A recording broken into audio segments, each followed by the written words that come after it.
Apa ada trik sulap akuntansi di baliknya? Atau kita beneran lagi nonton sebuah titik balik bisnis yang sesungguhnya? Nah, ini nih teka-teki yang mau kita pecahin sama-sama. Oke, biar runut, ini investigasi kita. Pertama, kita lihat dulu laporannya yang aneh. Terus kita bongkar misteri laba di kuartal 4. Abis itu kita dalamin lagi, karena ini bukan cuma soal laba, kita harus lihat arus kasnya. Nanti kita bandingin juga 2025 sama tahun sebelumnya, terus kita intip tantangan baru mereka, dan terakhir kita coba nerawang prospek aman buat tahun 2026. Yuk kita mulai dari anomalinya dulu ya. Ini penting ya, seperti yang saya bilang di awal, ini bukan sulap-sulapan akuntansi. Cerita aslinya tuh jauh lebih seru, kayak bendungan raksasa. Bayangin aja ada pendapatan yang ngumpul terus di belakang bendungan itu. Berbulan-bulan, ketahan, nggak bisa ngalir. Terus, pas akhir tahun, tiba-tiba pintu airnya dibuka lebar-lebar. Apa yang terjadi? Ya banjir pendapatan. Nah, itulah kira-kira logikanya. Jadi, apa sih anomali finansial itu? Gampangnya, ini tuh sesuatu yang nggak biasa, yang di luar kebiasaan.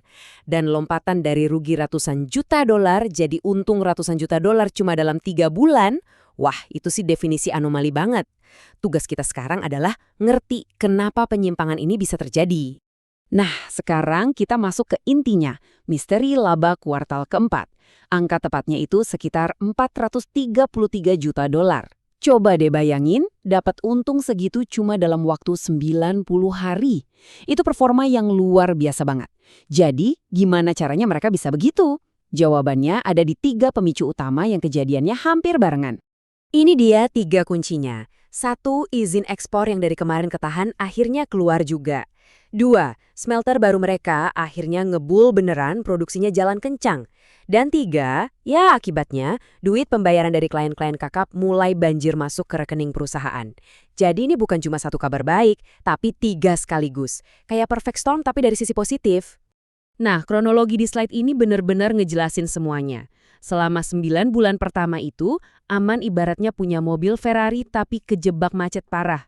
Mereka punya barang, tapi nggak bisa dijual ke luar negeri. Kenapa? Soalnya keran ekspor konsentrat ditutup sama regulasi hilirisasi. Itu loh aturan pemerintah yang bilang bahan mentah harus diolah dulu di dalam negeri. Akibatnya, ya barang numpuk di gudang. Sampai akhirnya, tanggal 5 November 2025, itu hari hanya. Izinnya keluar dan boom, bendungannya jebol. Semua stok yang tadinya mandek itu langsung dikapalin dan dijual. Terus dampaknya gimana? Nah, ini dia angkanya. Cuma dalam 3 bulan terakhir 2025, perusahaan ini bisa nambah pendapatan kotor atau top line revenue sebesar 1,3 miliar dolar. Iya, kalian nggak salah dengar. 1,3 miliar dolar dalam 1 kuartal aja. Angka ini yang mengubah segalanya. Kita lihat lebih detail ya. Penjualan katode tembaga dari smelter baru mereka itu naik lebih dari 2 kali lipat. Emas murni malah hampir 3 kali lipat. Dan coba lihat baris paling bawah, konsentrat tembaga. Yang tadinya penjualannya 0, sekian, tiba-tiba nyumbang lebih dari 354 juta dolar. Jadi, ini bukan cuma satu sumber duit, tapi 2 mesin uang, smelter dan ekspor konsentrat, yang nyala barengan di waktu yang sama. Oke, jadi cerita labanya emang keren banget. Tapi investor yang jeli pasti tahu, laba di atas kertas itu beda sama duit cash di bank. Makanya kita perlu lihat arus kasnya biar dapat gambaran lengkap. Nah, disinilah ceritanya jadi sedikit lebih rumit. Coba kita lihat sisi pertama dari koin ini ya. Laba operasional setahun penuh. Ini laba dari bisnis utama mereka sebelum kena bunga dan pajak. Angkanya sehat banget, positif 673 juta dolar.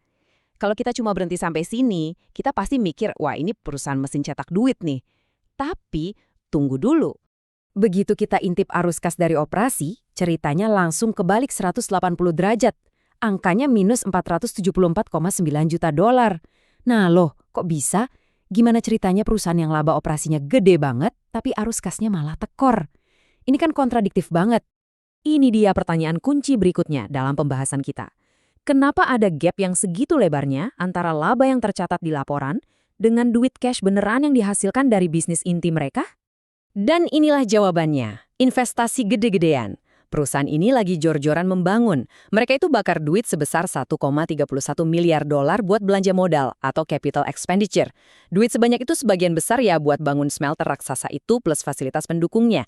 Jadi logikanya gini, meskipun untung di kuartal 4 itu gede, duit cashnya nggak nganggur di bank. Duitnya langsung diputar lagi buat bangun pondasi masa depan. Makanya wajar kalau arus kasnya masih minus, mereka lagi fase nanam modal besar-besaran.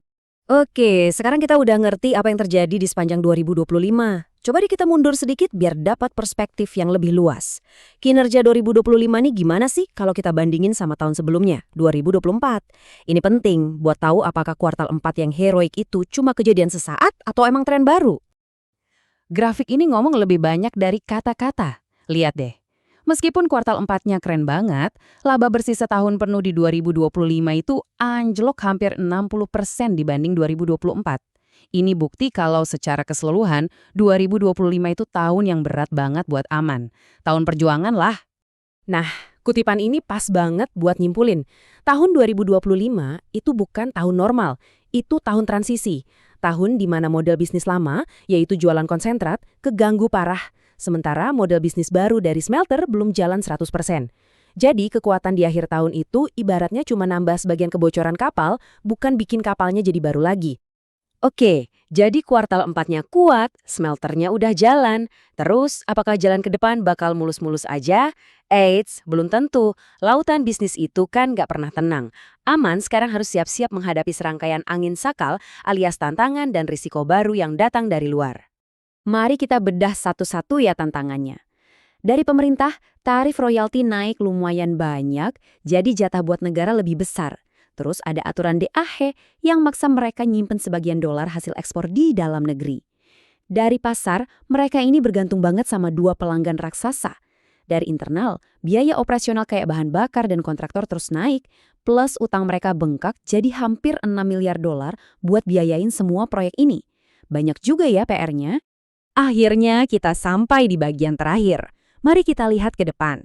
Setelah melewati 2025 yang naik turun kayak roller coaster, gimana posisi Aman buat masuk ke tahun 2026? Nah, ini bakal jadi tahun pembuktian buat mereka. Grafik ini cukup jelas menggambarkan posisi mereka. Sisi positifnya, yang porsinya paling gede, pondasi operasional mereka jauh lebih kuat karena smelter udah jalan penuh. Pendapatan juga lebih pasti karena udah ada kontrak jangka panjang. Tapi, ada dua pemberat yang nggak bisa dianggap enteng. Tekanan regulasi yang masih ada dan beban utang yang super tinggi. Jadi gambarannya seimbang antara kekuatan dan tantangan. Jadi, intinya begini. Mereka masuk ke tahun baru dengan posisi yang lebih stabil. Mesin produksinya udah siap tempur. Tapi di sisi lain, lingkungan keuangannya makin sulit. Pungutan dari pemerintah lebih berat, biaya bunga utang juga makin tinggi. Ini bakal jadi adu kuat antara efisiensi operasional melawan tekanan terhadap margin keuntungan. Dan inilah pertanyaan terakhir yang saya tinggalin buat kalian pikirin. Apakah 2026 bakal jadi tahun di mana Aman ngebuktiin kalau model bisnis baru mereka ini beneran solid dan bisa menghasilkan untung yang stabil? Atau malah jadi tahun di mana margin keuntungan mereka terus-terusan kegerus sama biaya dan aturan yang makin ketat? Jawabannya bakal nentuin arah perusahaan ini ke depan. Terima kasih sudah menyimak.